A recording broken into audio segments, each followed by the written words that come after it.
Hello অষ্টরংবাসী, কেমন আছেন সবাই? আশা করি ভালো আছেন। আমিও ভালো আছি। আজকে হঠাৎ করেই ইচ্ছে করলো একটু পাকোড়া খাই। সব সময় তো বাইরে থেকেই পাকোড়া এনে খাওয়া হয়। তো আজকে ভাবলাম ঠিক আছে, তাহলে বাসায়ই বানাই। সব উপকরণ বাসাতেই আছে। তো প্রথমে যেই বাড়িতে সবজিগুলো ছিল আমার ফ্রিজে, সেইগুলোই বের করে নিলাম। এখানে কিছু কালারফুল সবজি আমি চুজ করেছি যাতে দেখতে একটু কালারফুল হয়।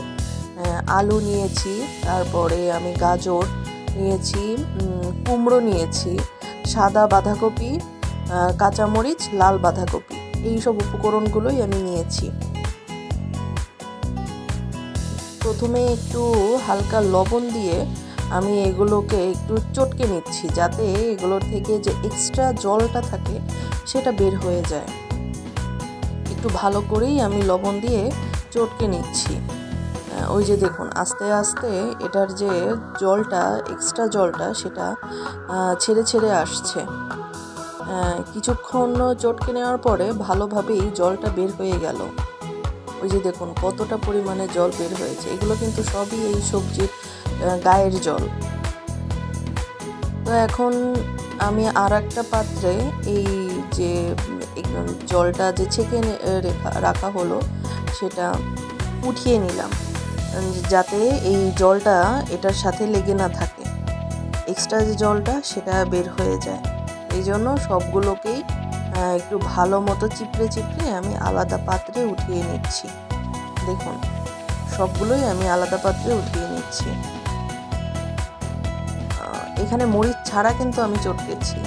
এই যে দেখুন, পরে এটার উপর দিয়ে আমি কাঁচা মরিচ দিয়ে দিলাম, হলুদ গুঁড়ো, হালকা একটু লঙ্কা গুঁড়ো, স্বাদ মতো অবশ্যই, তারপরে পরিমাণ মতো লবণটা একটু কম দিলাম কারণ আমি আগে লবণ দিয়ে এটাকে ভালো মতো চটকে নিয়েছিলাম। একটু কর্নফ্লাওয়ার নিলাম, একটু চালের গুঁড়ো, তারপরে একটু বেসন নিব আমি যাতে একটু ভালো মতো মাখে। তারপরে বেসন আরও একটু নিলাম, চিনি নিলাম। এখন ভালোভাবে এটাকে আমি মাখিয়ে নিচ্ছি। সবজির গায়ে লেগে থাকা যে জলটা আছে সেটা দিয়েই আমি মাখবো, এক্সট্রা কোনো আর জল দিব না যদি আমার না লাগে। যদি আপনি দেখেন যে একটু বেশি শক্ত হয়ে গেছে তখন হালকা একটু জল আপনি অ্যাড করতে পারেন। এই যে দেখুন, মাখাতে মাখাতে এটা একদম মাখা মাখা হয়ে গেছে। সবজির গায়ে যে জলটা ছিল সেটা দিয়েই আমি মাখিয়ে নিয়েছি।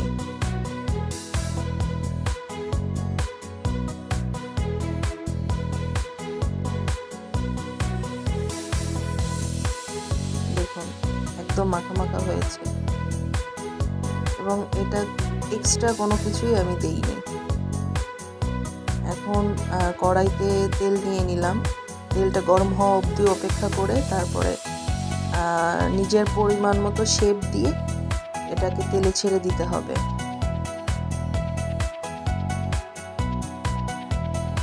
আমি এক এক করে সবগুলোই দিয়ে দিলাম। তেলটা ভালোই গরম হয়েছে।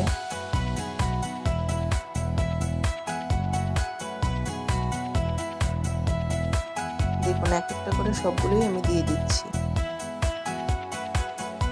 এক পিঠ ভালো মতো ভাজা হয়ে গেলে দেন উল্টে দিতে হবে এটা আরেকটা।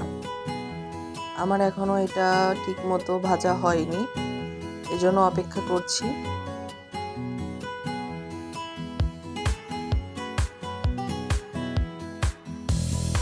এই যে দেখুন এক পিঠ ভাজা হয়ে গেছে। এখন আমি অপর পিঠ উল্টে দিচ্ছি যাতে অপর পিঠটাও ভালো মতো ভাজা হয়।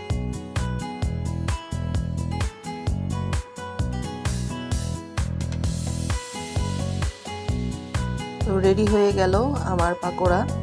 আর এটার গায়ের এক্সট্রা তেল যাতে লেগে না থাকে এই জন্য আমি একটা নিউজ পেপারের উপরে রেখেছি যাতে এক্সট্রা তেলটা এটা শুষে নেয়।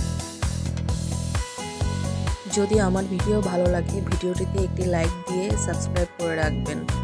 নতুন নতুন আরও ভিডিও পেতে পাশেই থাকুন। ধন্যবাদ সবাইকে।